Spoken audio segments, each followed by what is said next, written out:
Hi, Kailey, and welcome to the Around the Campfire podcast. Hi, thanks for having me. Thank you for being here. Can you start by introducing yourself, who you're a mom to, what you do, all of the amazingness? I absolutely can. My name is Kailey Veenstra. I am a mom to a beautiful, almost 7-year-old named Eden L.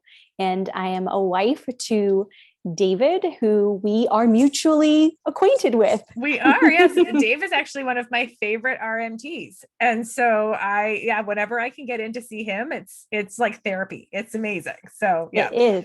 He has Yeah. magic hands and he's like a closet therapist. It's true. It's true. And so, yes, he was telling me all about what you do. And I said, well, we just have to chat on the podcast. So thank you so much for being here.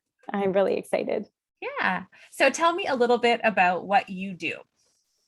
Sure. I would, in simple terms, I share that I'm a life coach, but specifically, I help women in the areas of emotional health and spiritual growth. So I tend to work with women or attract women who are at pivotal junctures in their life. So they are either going through crisis, chaos, or confusion. And for that sounds like the last 2 years. Well, we joke. So my husband and I joke because I had been quietly plodding along at my business for years.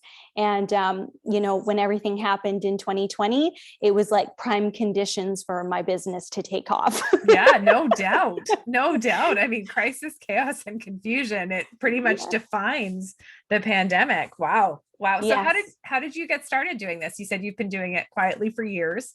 How did you get started in this specific niche? I've always been in the capacity of teaching in one way or another. And so it's kind of evolved through the years, and it didn't really matter what capacity I was working in. I ended up mentoring people. And for myself, I'm a highly sensitive go-getter, and was very much raised in a ambitious home.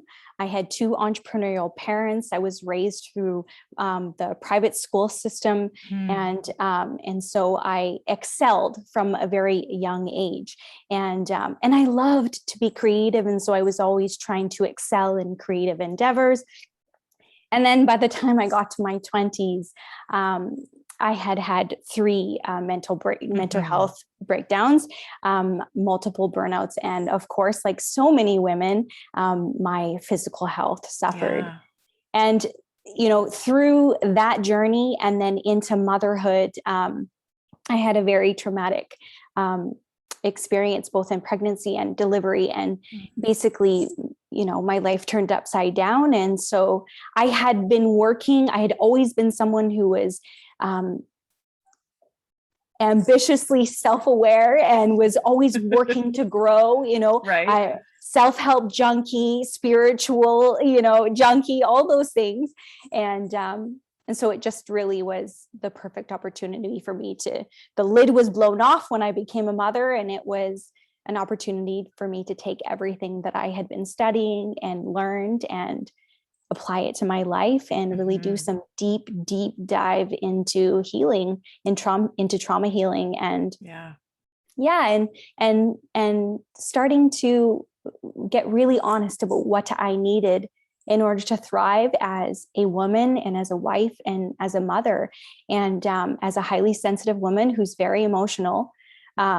That takes a lot of space. Yeah, absolutely. To love myself well so that I can love everybody in my life well. And I'm a caregiver in my work because I'm holding sacred space for women to heal and liberate their own journey. And so that asks a lot of me. So yeah, it does. And how I hear people pleaser in that history that you gave. So how have you worked to kind of release that so you can have that space? Yeah. I love, talking about people pleasing because I'm not sure if you're familiar with the Enneagram. but I'm a 4 on the Enneagram. And when I'm in stress, I actually move to a 2, and 2s are by nature servers. And so when they talk about 4s in the position of people pleasing, it's like the prime cue that they're operating in stress. Right. Right. And Okay. so it was really eye-opening for me to realize that I had oriented my entire life in service to other people, forsaking myself for so many years. And so honestly, my healing journey gave me no choice, because I could not function. I could not, and I had to receive help. So life forced me. And so at first I received from my husband, I received from my friends that were safe spaces for me, that didn't ask anything of me. And people that I allowed to see me at my absolute worst, because I was always putting my best face forward. Right. Of course, there had to be trust there, right? Yeah.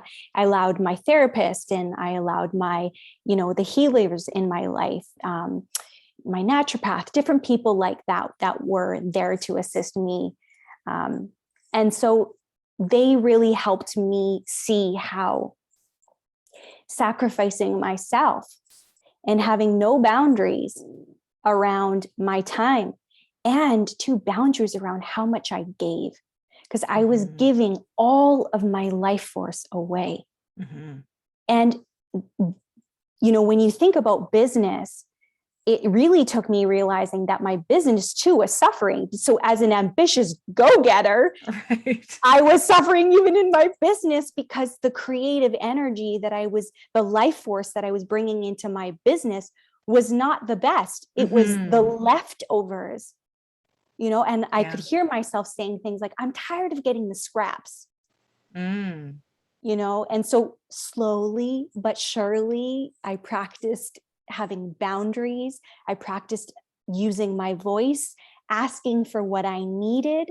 I practiced putting myself first. I practiced saying no. I practiced relentless self-care, self-love, all the things. And I can be brutally honest, and my husband will vouch for me in saying that it was my full-time job for the first 4 years of my daughter's life. Right. I slowly but surely pulled back all of my work so that I could focus on me and healing me and liberating the woman inside that was actually going to do a much better job of loving herself, and thus in turn loving the world. Well, and being able to mother the way you want to mother as well, right? Because you have to take care of you. You have this little being. It's the first 4 years of her life. There is a risk there for so many women that they do give up everything of themselves. It's this selfless, that's what you do as a mom theory out there. And they burn out, they deplete themselves emotionally, all of the things. And so the fact that you had the space to do that is amazing. And now that you help other women figure out how to take that space and process that journey as well. That's incredible. Yeah. And I think something that I think is important to touch upon, that not a lot of people I think are willing to, first of all, talk about, but even acknowledge, is the fact that it's really easy as women to sink into depression, because we're constantly giving, and we can so easily feel like there's nothing left for us, and we're wearing so many hats. And the truth is that the work is never, ever done. And that can feel relentless and hard on many, many days. And that's just the truth of it. And so, if we don't acknowledge that, if we just keep spiraling deeper and deeper, and then we find ourselves in depression or being low continuously, the truth is that is a horrible place to mother from. I don't know about anybody else, but I am the worst version of mother in that space, because 100%. I can be staring at somebody, I can be staring at my child, they're talking, and I can't hear a word they're saying. And then I'll have a moment where I snap out of it and it's like, how awful. You're right in front of me and I am not even paying attention.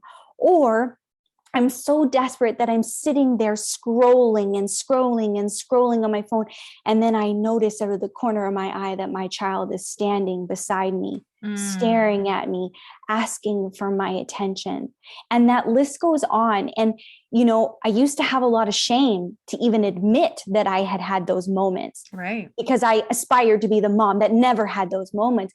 But the truth is we all have them. We all have those moments. And it's like, okay, I'm not in alignment, right. but I'm also there because I let myself get there. And I'm not talking about clinical depression. I'm talking about situational here. Okay. Yeah.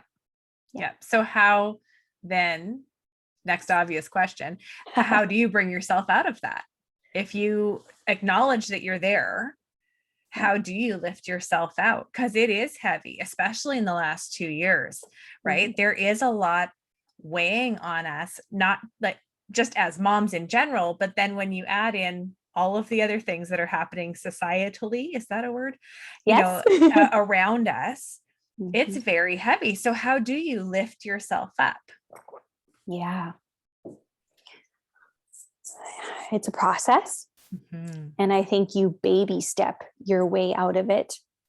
But for me, what's most important is that I take time, like right in that moment where I realize that I'm there, I stop and then I schedule off some time to be by myself in a space where I can get really honest about where I'm at, how I'm feeling, what's working and what's not working.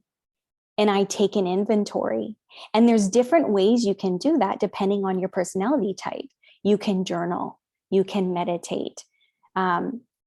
Depending if you're an anxious personality, you probably need to go and do something active first so that your mind will stop whirling enough that you can get into the quietness of your heart, because that's where you're going to hear the truth. In the beginning, your mind is going to tell you all these things and all these stories, largely narrated by the past as to why you're here and all the reasons why you're not good enough because you're experiencing this, but if we can find ourselves in that heart space, holding compassion and witnessing the truth of where we are and how we feel without running, without distracting, without judging.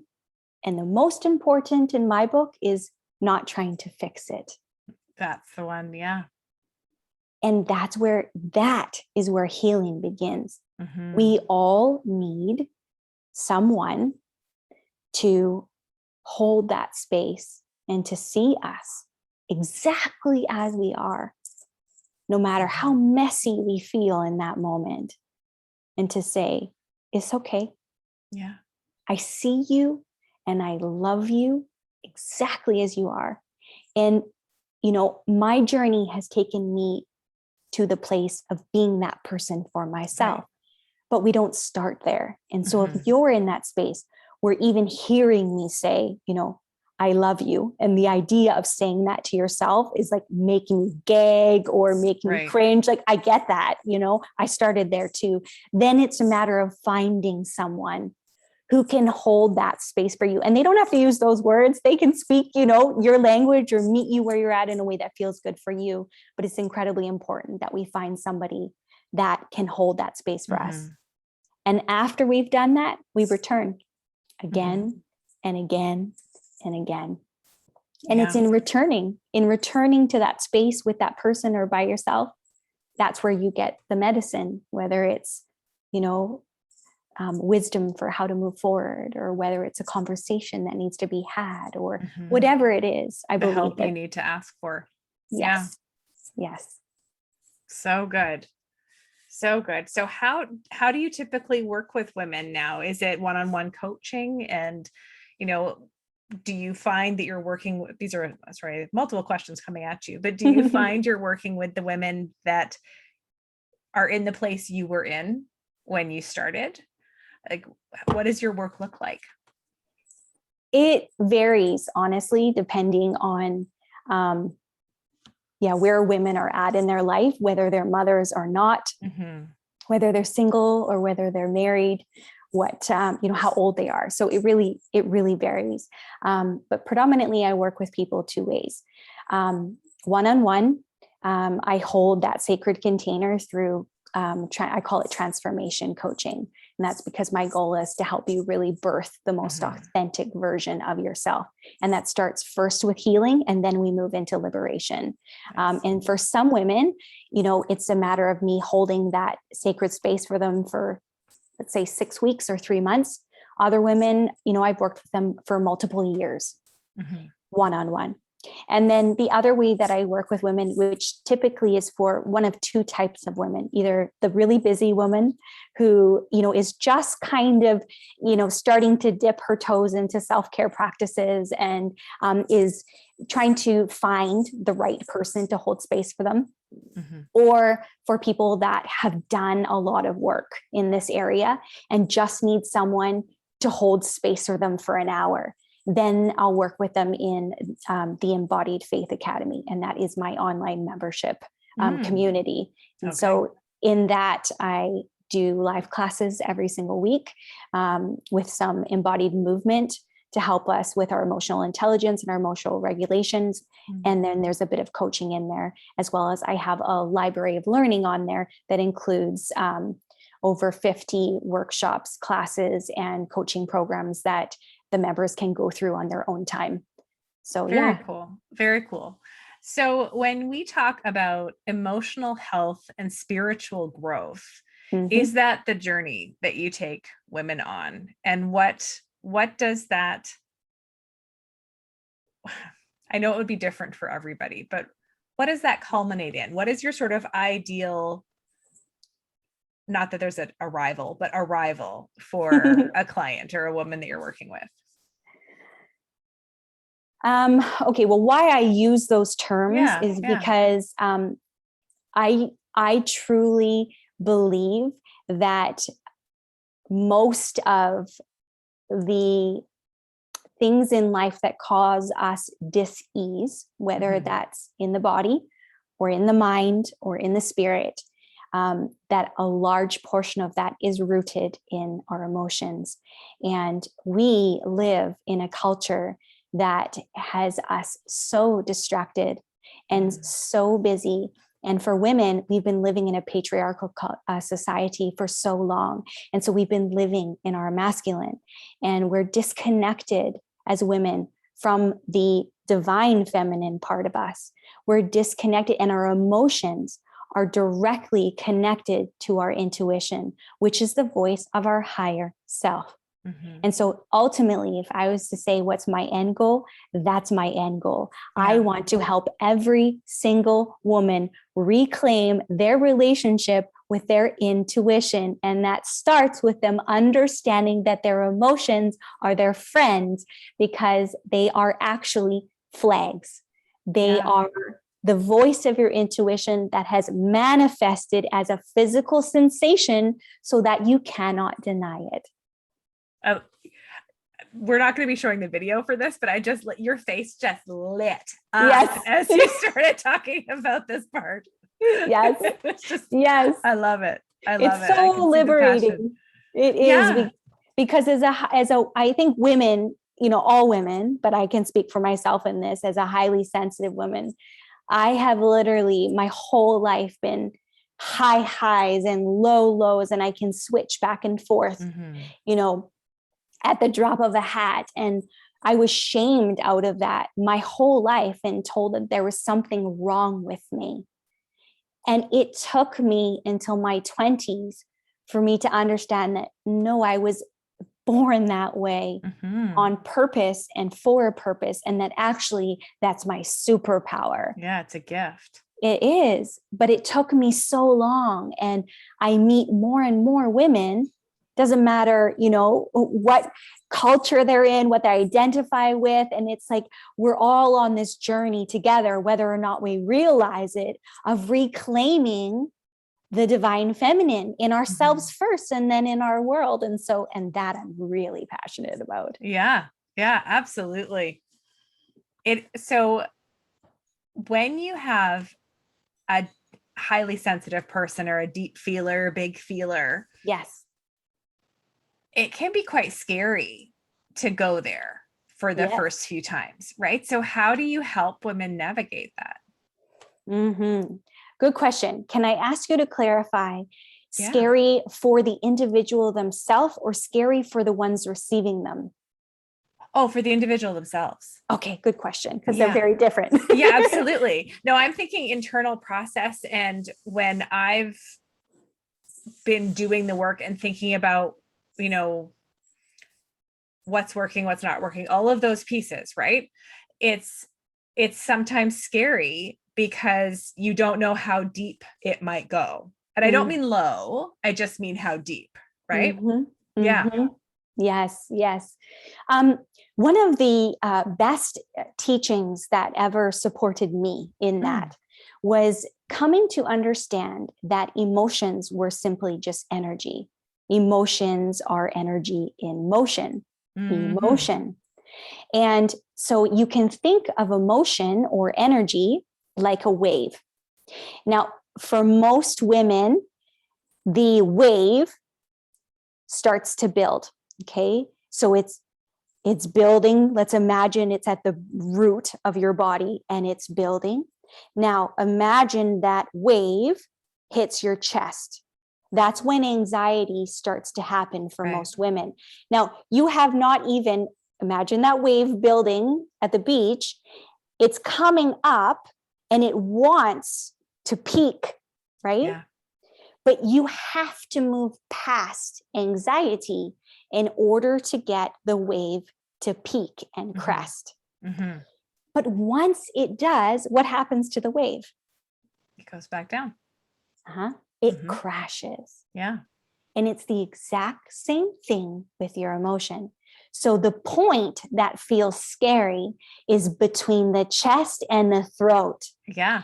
And you feel like you're choking or you're going to die and suffocate. And that's where a lot of women will actually start to have physical panic attacks. And so again, whether you do this on your own or you worked with a trained healer, they're going to help you move that energy once you get to that space and teach you how to actually breathe through that space. And it's all in the breath.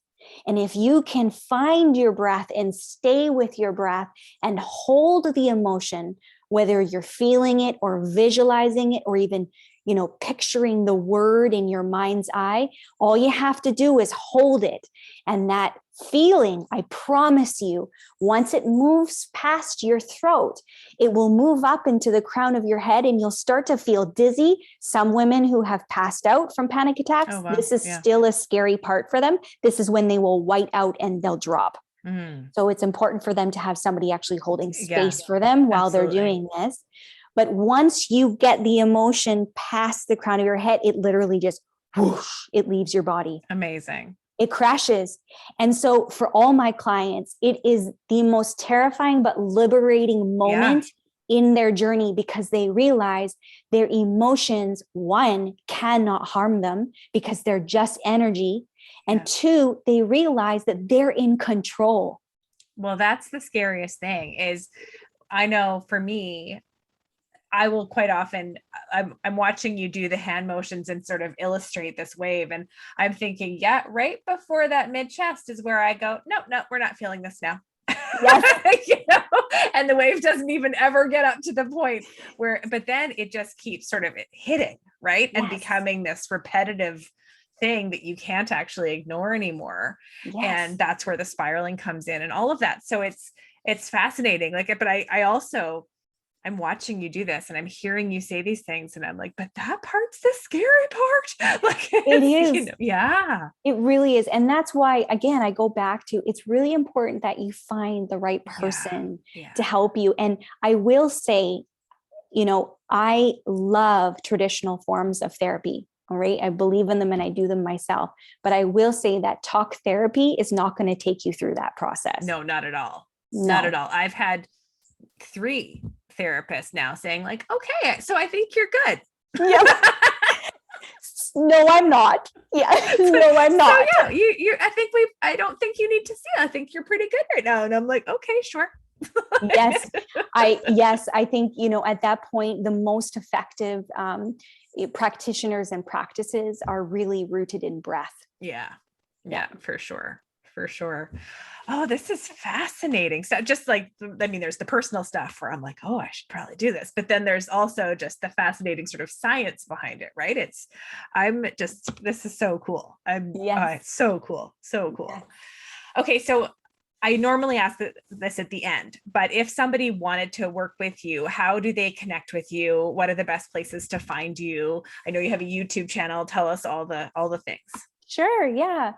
So on YouTube, you will get a lot of free practices. And so for somebody that's like, okay, I want to go try, one of these experiences. Breath work or something. Yeah.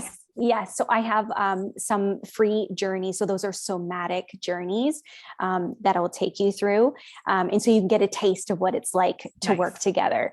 You can contact me through my website. If you go onto my website, kaileyveenstra.com, you'll be able to read more in depth about like the science of your emotions and how it's connected to all these things. And I also list out all the emotions and behaviors that are rooted on unresolved trauma. That's always illuminating for people. And then you can read about the different avenues of working together. Awesome. And then finally, you can find me on Instagram, and that'll give you more a taste of if you really resonated with the beginning of our talk and the personal side to my story. I mainly use Instagram as kind of a conversational space for people to get to know me better as a person. Right. And Awesome. So cool. Have you seen a huge, and I don't mean a business impact, but have you seen sort of that additional pressure coming in through your clients from the last couple of years? I mean, you were helping women have these realizations and this growth and, emotional healing before the pandemic, but now how have you seen it change?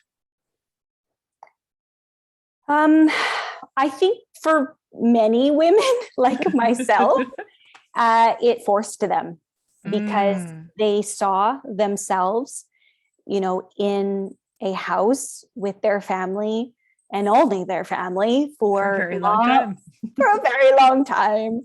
And it's like, oh, I can't outrun myself here, right. I don't even have my commute to decompress. I don't have anything. Yeah.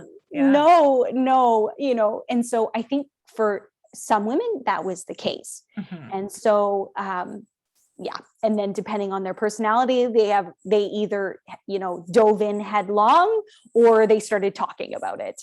Right. And then I think there's another group that earnestly was wanting to do the work, but they just felt either that they couldn't because they didn't have the time or the space, or because they felt that it was selfish. And I see that a lot. Yeah. With moms, especially. Yeah. Yes. And so I think, the last 2 years created the conditions for people to finally be honest with themselves about where they're at and how they're doing in the quiet of their own home, and then finally in the quiet of their own hearts, because there's only so long you can scroll on your phone and watch Netflix before you're bored out of your mind. Yep. So there's really nothing else to do. And it also created the conditions because I think on the other side too, as people started attempting to find new rhythms, and I wouldn't even begin to say we're there because it's still constantly changing. Yeah.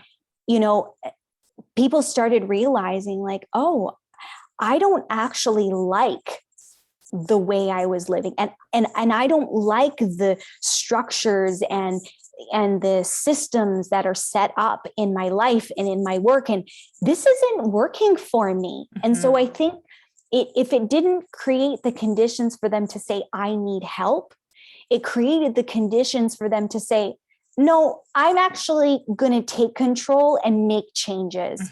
And so they'll inevitably start walking down that path. So good. Yeah. Yeah, totally. Totally. And what I've seen too is this roller coaster or wave of all of that at different times. Right. And sometimes it is the taking action. And sometimes it is, it's been a roller coaster. And sometimes you're okay. And sometimes you're not. And sometimes you do have new rhythms and sometimes they don't work anymore. It's been a journey. I saw a quote the other day that said some years are where you ask the questions or where the questions get asked, and some years are where you get the answers.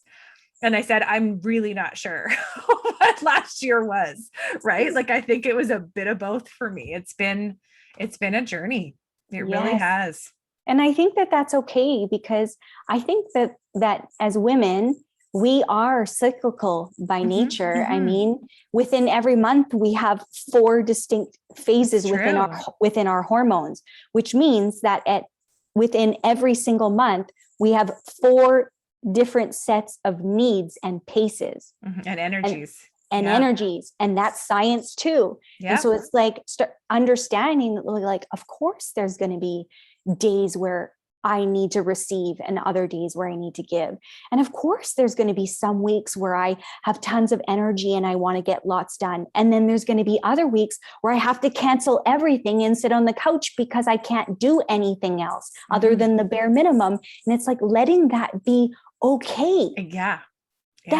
That's totally okay. And not only is it not okay, that's perfectly normal and healthy. That's the way women work. But we're expected to fit into this parameter that, like you said, the patriarchal society, right? Like, and I don't typically go down this topic at all, but we are expected to fit into that work structure where we deliver all the time consistently, and there isn't room for that changing energy. And it takes 20 minutes to switch between your right and your left brain properly. And every time you're interrupted, it takes you 25 minutes to get back into it. So as a woman, let's count how many tasks we need to alternate every day, and then how many times we're getting interrupted. And then that doesn't matter if you're inside the home or you're inside a corporate office. Absolutely. So it's like, even looking at that, well, of course, that makes sense. I should really give myself a break. Exactly. Oh, I'm getting all fired up. It's good. I like it. I like it. I want to see women fired up. That's what I think we need. We need more women fired up. It's true. It's true. I know. I mean, I'm a high performing person. I'm always on the go. But then I just love doing, I love creating, I love all of those things. I love the interpersonal dynamics. And towards the end of last year, it really started to dip for me, and sort of the weight of everything really started to feel. So it's this sort of coming back out of it, right? Reemerging. And I'm getting fired up, Kailey. It's good. I love it. You took I call that going into your cocoon. Well, that's what December really felt like. And that's not a happy place for me, because it feels wrong, quote unquote, right? Because I'm always supposed to be doing. And we're getting there. We're getting there. Good for you though. You did it. And that is the first step, is even though it feels wrong, we have to do it. And then in the doing, it's facing the fear and realizing that we can do it. The whole world is not going to end, and things can wait. Well, that's it. Things can wait. I have this tool that I use, and sometimes it's just a little question checklist I ask in my own mind. Sometimes I actually use the list, but I call it the 4D list. And it's, does this need to be done is it, wait, sorry. No, sorry. It's Kate Northrup has the starting point for this, the inspiration for this, right? Okay. And it's, does this need to be done at all? Does this need to be done by me? And does this need to be done right now? So I created the 4D list where it's do, delete, delegate, or delay. Right. So sometimes it doesn't need to happen right now. The world will not fall apart. Right. And depending on the job you have, maybe sometimes it does. If you're a brain surgeon, you probably need to do that thing right now. Yes. But, where can you peel things off and give yourself space? We were talking before we hit record that now I'm recording or publishing the podcast every 2 weeks instead of every week, just to give myself a little bit more space and capacity in what I know is going to be a very busy year at work. Yes. So it's finding those areas where you can give yourself that space and take that space. Yes, absolutely. And the more you do it, the more you see that there are actually lots of places that we can give ourselves what we need. Well, and things don't fall apart. Yes. Right. Yes. Yes. Yeah, absolutely. Well, good for you. Well, it's helpful and it's healthy. Right. And then like you say, the more you see those spaces, the more you see those spaces. It's like when you're looking for gratitude, the more you are grateful, the more you see you have things to be grateful for. Right. So yeah. I love it. It's so good. Okay, I have some questions that I ask all of my guests. Okay, shoot. The first one is, how do you define balance for yourself and your family? Or do you? It's a polarizing word. It is. I tend to take the middle way on most things. Okay. And so for me, balance is about understanding seasons and knowing that there are seasons for things to thrive and there are seasons for other things to just survive. Yes. And that's just nature. Yeah. And so it's about getting clear, whether that's a certain day or a certain week or a certain season of life, but getting clear on what is most important. And for me, I can only emotionally hold 3 things at a time. And so it's like every day, what are the 3 things that need to happen? And everything else, I will think about it and I will get there when and if I manage to get all of the other 3 things done. And I won't shame myself. And perfectly honest, there are days where I don't get those 3 things done. And I still have to work at forgiving myself because I'm a recovering perfectionist and will be my whole life. It's just it's my nature. And so, but that is what balance is for me. It's understanding my capacity at every moment. And that differs depending on the day. And then knowing what matters most in that season and just focusing on that and letting everything else fall away. I love that. That's so good. That makes me feel very calm. Yes. That's just really lovely. Thank you. Yes. That's good. That's what our nervous systems need. Calm. Yeah. Well, and just allowance to let things fall away. Yeah. So good. All right. I know you make time for self-care. Relentless. Yes. So what does self-care look like for you? Good question. Like most things, it depends.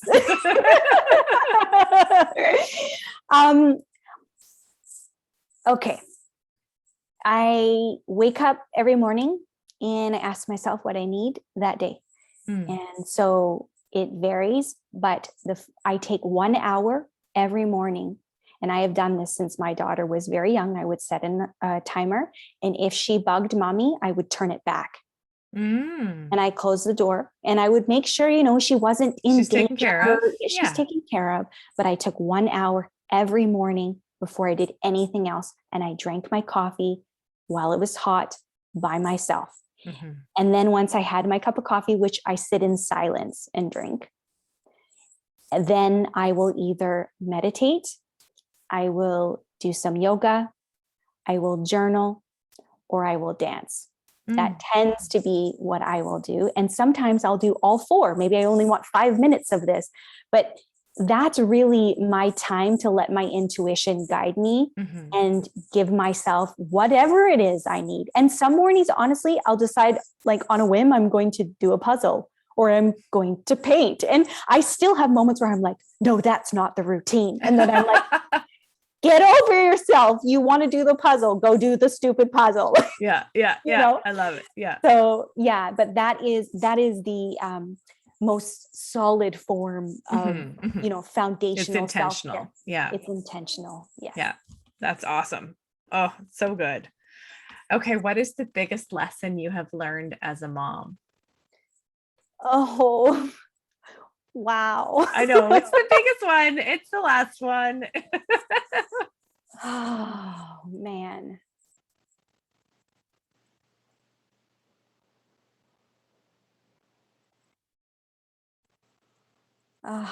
That I need to empower my child to face their fears and to be willing to be honest when they're not okay, and help her through that in a non-judgmental, calm, kind, and loving way. And that's, for me, that is my most intentional goal that I have as a parent, because she's taught me that that's what's most needed besides love. Yes, kids need love, but they also need to be empowered. They need to be empowered, not bubble wrapped, not kept cloistered from life. Yeah. And to know it's okay to not be okay. Yeah. Yes. That feels like legacy right there.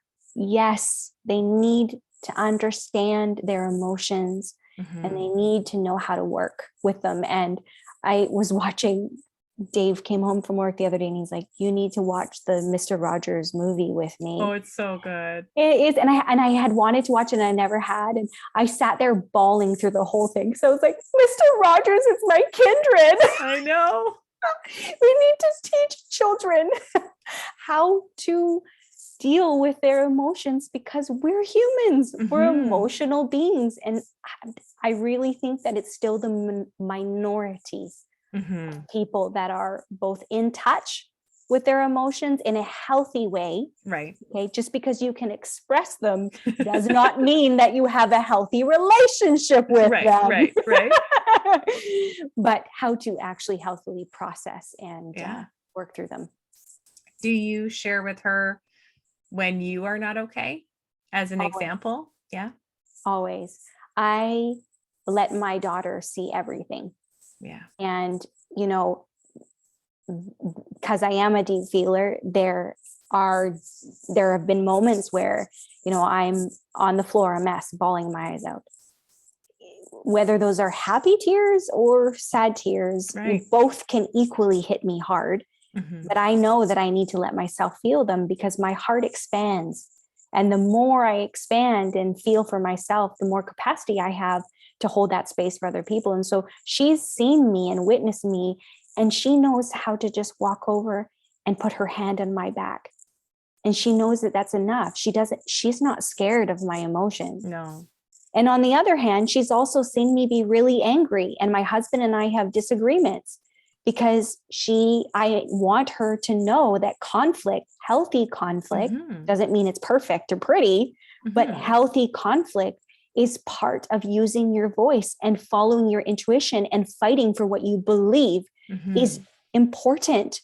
And as women, we need that. We need women fiercely fighting for what we know to be true and right and important for ourselves and for our kids. Yes. Boom. So good. Mic drop. So good. I know. Well, we're done. Okay. No. So good. Oh, this has just been such a joy. It really has, Kailey. So I will share all of the places to get in touch with you. You've already shared them, but I will put them in the show notes, because this is such a big expansive topic. I feel Mm. like we could go on for hours and on all kinds of tangents, but I just think this will already have given everybody so much to think about and to process. And they're probably going to want to come back and re-listen to your words because there's so much there. So thank you so, so much for Oh. being with us. This has just been so good. Oh, thank you. I feel like you and I have been watching you and I just realized I'm like, I forgot we were recording. Like I've been entranced in this conversation so deeply. So thank you for sharing your beautiful energy in this space with me. Oh, it's just been so good. Oh, I'm just beaming. For those of you that can't see us, you can probably hear it in our voices. It's just so good. Thank you. Yes. Thank you.